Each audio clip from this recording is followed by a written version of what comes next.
Hi guys! Ito naman ang gawin nating luto sa potato. Napakasarap nito pang merienda. Subukan mo rin ito magluto. Napakadali lang ng mga recipe. Sa 3 piraso na patatas, malaki ito guys. Pinalatan ko at ni-slice ko ng ito cubes. At pinukuluan ko para maglambot siya. At pagkatapos pag malambot na, i-smash natin. At pagkatapos i-smash ay naglagay ako ng 1 kutsara ng margarine at hinalo-halo ko lang.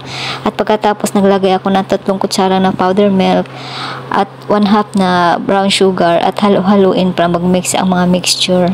At naglagay din ako ng 1/2 cup na all-purpose flour at pagkatapos paghalo-haluin. At kapag wala ka nang makita na flour, ay okay na at set aside muna natin.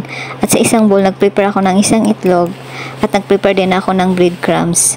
At gamit ang 1 kutsara, maglagay tayo sa ating malinis na kamay at i-flat natin kasi maglagay tayo ng cheese. At maglagay tayo ng pahaba na cheese at bilogin natin. At siguraduhin lang na nakabalot ang cheese sa ating mixture. At pagkatapos natin ma-prepare, ay ikotin naman natin sa itlog. At pagkatapos, ikotin naman natin sa breadcrumbs. Siguraduhin na nakabalot ng breadcrumbs ang ating mixture. Ito na ang finish ng product natin at lutuin natin ito. Magpainit tayo ng mainit na mantika sa kawali at ilagay natin ang mixture. At hinaan lang ang apoy para hindi siya masunog at bantayan. At madali lang itong maluto. Subukan mo rin magluto nito pang merienda, pang healthy rin ito at pang diet.